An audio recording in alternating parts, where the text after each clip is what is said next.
Thanks for the upgrade, babe. Ethan strolled into the living room, flashing a grin that could have sold ice to an Eskimo. His sunglasses landed on the coffee table with a dramatic thud as he struck a pose, one that screamed success, or at least the appearance of it. His designer suit and polished shoes practically gleamed, and his luggage was a parade of luxury brand logos. First class to Europe, 5-star hotels, now this is the life I've been missing. Sarah. I couldn't help it. I laughed, loud and unapologetic. What's so funny? He snapped, his frown deepening. Oh, Ethan, I chuckled, shaking my head, you really don't know what you've just done.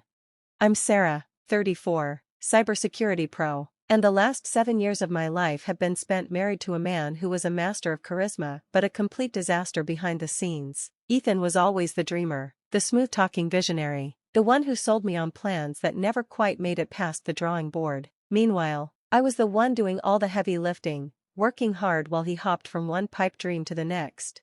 I ignored the signs, the secrecy, the excuses, the fact that he never seemed to have any real income, because I wanted to believe we were a team. But then, at 2 a.m. last week, he made a mistake he couldn't talk his way out of.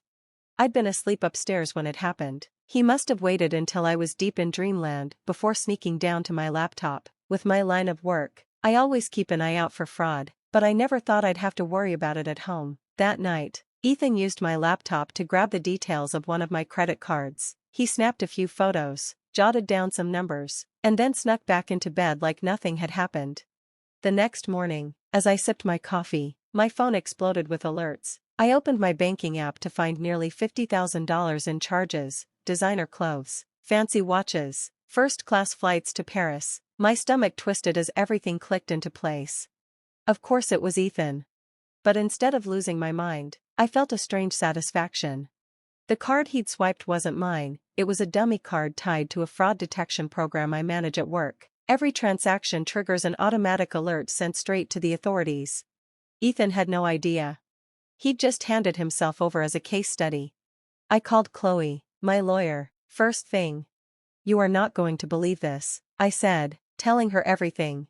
She burst out laughing on the other end of the line. Wait, she gasped between laughs. He stole a dummy card, the one that's linked to fraud detection? Yep, I replied, my voice steady but with a hint of amusement. I don't think he realized what he was doing. He probably thought he was being clever. Clever? Chloe snorted. That guy's a walking disaster. Every charge he's made is already flagged. Have the authorities reached out to you? Not yet, but they will, soon. For the rest of the week, I kept quiet, watching Ethan dig himself deeper. A couple of days later, he left a note on the counter, taking some time for myself. Don't wait up. I knew exactly what that meant. He was living it up on my dime. Each night, I saw the alerts roll in, expensive meals, 5-star hotels, lavish shopping sprees. Each ping was a little victory, proof that he was getting more and more tangled in his own web. 3 days into his overseas shopping spree, my phone rang. It was Agent Keller, the federal investigator. We've spotted significant fraudulent activity on your account, he said. Any idea who might be responsible? I didn't hesitate. My husband. There was a long pause. Your husband? I gave him the details, including the fact that the card was part of my cybersecurity program. Agent Keller let out a low whistle. Now that's a first. We'll need a formal statement, but based on what's flagged already, he's in serious trouble. When Ethan finally returned, looking smug and self-satisfied after his week of indulgence, I was ready. He walked into the living room like he'd just conquered the world, wearing everything he'd swiped. Thanks for the upgrade, he said, tossing his duffel bag onto the floor. You really came through this time. I couldn't help but laugh again. Ethan's frown deepened, clearly expecting me to be furious. What's so funny? He demanded. Oh, Ethan, I said, shaking my head, you're about to find out. He dropped his designer bag and started to shrug out of his jacket, tossing it casually over the couch. Seriously, Sarah, you should have told me about that card sooner. Think about how much fun we could have had together. I leaned against the kitchen counter, arms crossed, trying not to smile. And you thought this was going to end how, exactly? He kicked off his shoes, a cocky smirk playing on his lips. You're always stressing about money. It's not like you can't afford it. I thought you'd get over it once you saw how happy I was. His arrogance could have been infuriating, but instead, it was almost laughable. I bit back a grin, savoring the irony. Every boast, every word, was digging his grave deeper. So, the watches, the flights, the hotels, you thought all of that was a gift from me? He pointed to himself with exaggerated confidence. Not thought, knew. About time you loosened up. I just smiled, tight-lipped, giving him nothing. Sure, Ethan, sure. Once he disappeared into the shower, humming some ridiculous tune, I pulled out my phone and texted Chloe. He's back, time to move forward. Her response came in seconds. Perfect, I'll alert Agent Keller. Chloe and Keller had been preparing the case against Ethan for the past week. Every charge, every purchase, was logged. His trail of indulgence had painted a clear picture of a man who thought he was untouchable. Ethan had no idea just how deep a hole he'd dug for himself. Agent Keller had assured me that the fraud alerts had already set things in motion. We'll bring him in for questioning when you're ready, he'd said. Let him enjoy his smugness a little longer. The more confident he is, the better.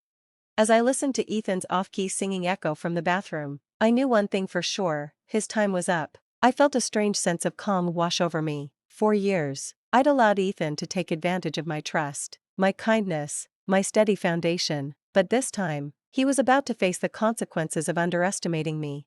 When Ethan finally emerged from the bathroom, wrapped in a fluffy towel and grinning like nothing had changed, he flopped onto the couch like a man who had just conquered the world. You should have seen Paris, he said, pulling a shiny gold watch from his bag. The shops, the restaurants, it was like a dream. Sounds amazing, I replied, leaning casually against the doorway. Tell me all about it. He launched into a detailed account of his week-long spree, weaving in grand gestures and unnecessary descriptions of rooftop champagne bars. Each word felt like an unintentional confession. He had no idea I was recording the entire conversation on my phone, ready to send the file straight to Agent Keller. And the best part, Ethan said, holding the watch up to admire it, nobody suspected a thing, not even you. The next morning, Chloe and I met for coffee to finalize the details. He's got no defense, Chloe said, scrolling through the mountain of evidence we'd gathered, the fraud alerts, the charges, his entire conversation from the night before. This case is airtight. Agent Keller is ready to bring him in for questioning, and they're coordinating with local police for the arrest. I nodded, feeling the weight of everything settle on my shoulders. What happens now? I asked. He'll face multiple charges: fraud, identity theft, and unauthorized use of financial accounts, Chloe explained. With the amount of money involved, this isn't going to be a slap on the wrist. Worst case scenario for him, he cuts a deal and avoids prison. Best case scenario, years behind bars. Part of me wanted to feel sorry for him, but then I remembered the smug grin he wore when he flaunted his stolen goods, his complete disregard for the damage he'd caused. This wasn't a one-off mistake, it was a pattern of selfishness and entitlement I'd been too blind to see. That evening, as Ethan lounged on the couch, scrolling mindlessly through his phone, I heard the sharp knock at the door. My heart didn't race with fear, it pulsed with anticipation. I walked over and opened the door to find Agent Keller standing with two uniformed officers. Good evening, Miss Miller, Keller said, his voice warm yet professional. Is Ethan home? He's inside, I said, stepping aside to let them in. Make yourselves at home. Ethan looked up from his phone, his brow furrowed in confusion. What's going on? He asked, sitting up straighter. Agent Keller walked toward him with a calm authority that instantly made the room feel smaller.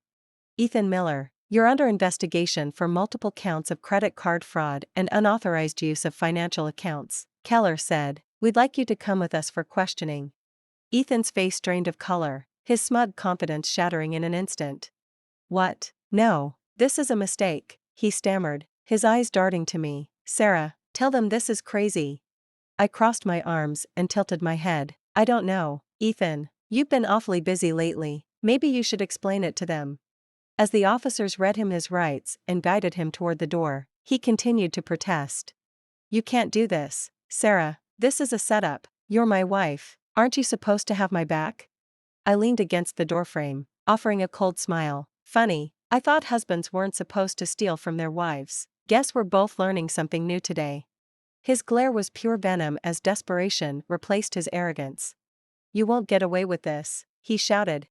I smiled, my voice quiet but firm. Oh, Ethan, I already have.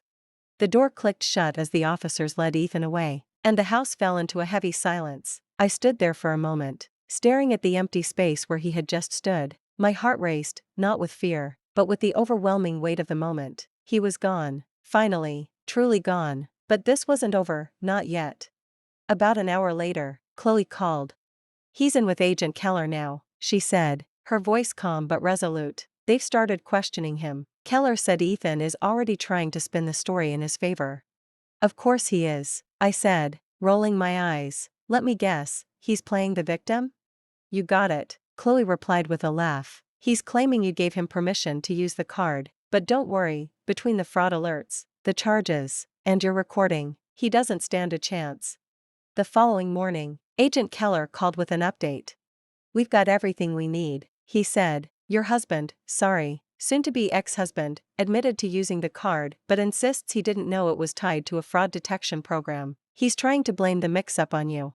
"That sounds about right," I said, leaning back in my chair, my voice heavy with resignation. "So, what's next?"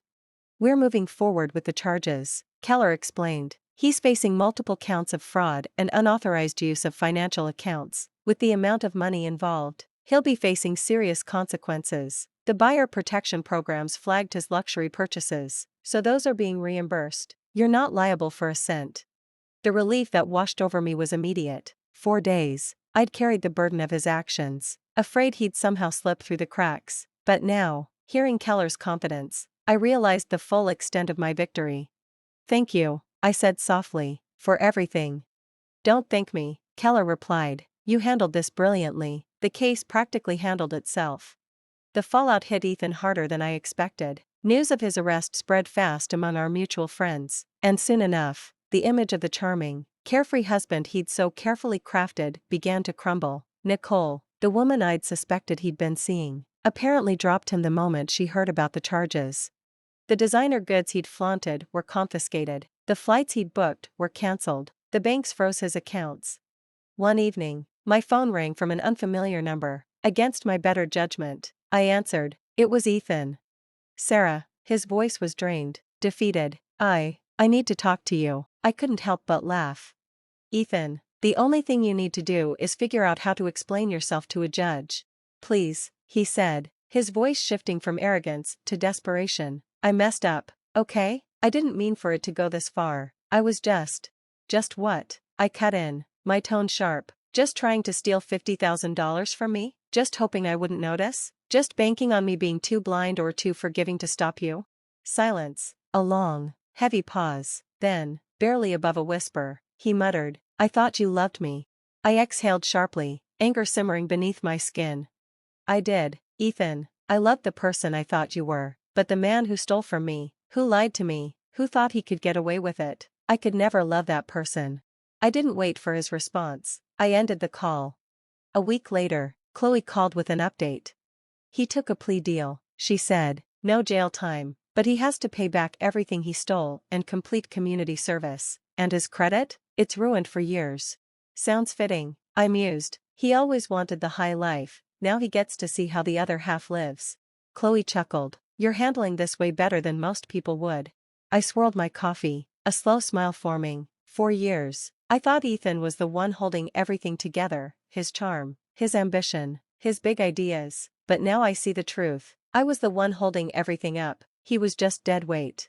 The day the divorce papers arrived, I poured myself a glass of wine and curled up on the couch, surveying the apartment that was now entirely mine. Ethan's absence wasn't a loss, it was a gift. A chance to rebuild without his selfishness hanging over me. I thought back to that night, the way he had sauntered in, flaunting his stolen goods like a prize, so sure of his own brilliance, and now he was the one paying the price. For the first time in years, I felt truly free. This wasn't just the end of a marriage. It was the beginning of a life I could finally call my own. The apartment felt lighter after Ethan was gone, almost as if his betrayal had a physical weight I hadn't noticed until it was lifted. One afternoon, Chloe stopped by, a stack of final paperwork in hand. "How are you holding up?" she asked, settling onto the couch with her usual no-nonsense demeanor. "Better than I expected," I admitted, passing her a cup of coffee. "It's strange, I don't even feel angry anymore, just relieved." She nodded knowingly. That's because you won, Sarah. You didn't just survive this, you came out stronger. As we sorted through the final documents, I realized it had never been just about the money, it was about reclaiming my independence. For too long, I had let Ethan dictate the terms of our marriage, convincing myself that silence meant peace, but real peace wasn't about keeping the waters still, it was about knowing I could stand on my own. A week later, an unremarkable envelope arrived in the mail. I held it for a moment, feeling the weight of what it represented before carefully tearing it open. My eyes scanned the legal jargon, stopping at the words that mattered most. Finalized and irrevocable. I let out a breath I hadn't realized I was holding. This wasn't the future I had once imagined, but as I looked around my home, the home I had rebuilt for myself, I realized I had something far better. Freedom, clarity, strength I had never given myself enough credit for. That evening, Lauren came over with a bottle of wine and my favorite takeout. To new beginnings, she said, raising her glass, and to the absolute dumpster fire you just walked away from. I laughed, clinking my glass against hers. To never settling for less than I deserve. And for the first time in a long time, I truly believed it. I began to piece together the shape of my new life. The apartment, once a reminder of everything I'd endured, transformed into a space that felt like me. I filled it with color, with warmth, with pieces that made me smile. I took the solo vacation I'd dreamed about for years, driving along the coast with the windows down, soaking in the kind of peace that only comes from leaving everything behind, if only for a little while. Ethan tried to reach out. A few mutual acquaintances mentioned his name in passing. He sent vague apologies over email. Once, I even received a painfully tone-deaf letter claiming he'd changed. I didn't respond. There was nothing left to say. He'd made his choices, I'd made mine. Every now and then, I'd hear about him through the grapevine, struggling to find work, his reputation in shambles, bouncing between short-term gigs while trying to pay back what he owed. Eventually, he moved back in with his parents, still convinced he could talk his way out of anything. I felt nothing but relief. He wasn't my problem anymore. A month after the divorce was finalized, I stood by my apartment window, sipping my morning coffee as sunlight poured into the space. The fresh coat of blue paint I'd picked out glowed in the warmth of the day. The apartment no longer felt like a battleground. It felt like home. I thought about the years I'd spent believing in the promise of marriage, in the illusion of building something real with Ethan. I'd ignored the little voice inside me, the one that warned me his charm was a mask for something hollow. But now, I understood something I hadn't before. Walking away wasn't failure, it was strength. That weekend, Lauren and I met for brunch, a new ritual we'd started since Ethan's exit. Over mimosas and waffles, she leaned in with a grin. "So, what's next for you?" I smiled, feeling a quiet kind of excitement that had eluded me for so long. "Honestly, just focusing on myself for now. Work's going great, and I've been thinking about a longer trip, somewhere quiet, maybe the mountains." She raised her glass. "That's what I like to hear, you deserve it." For the first time in years, I was making choices just for me, no compromises, no second-guessing. Just freedom.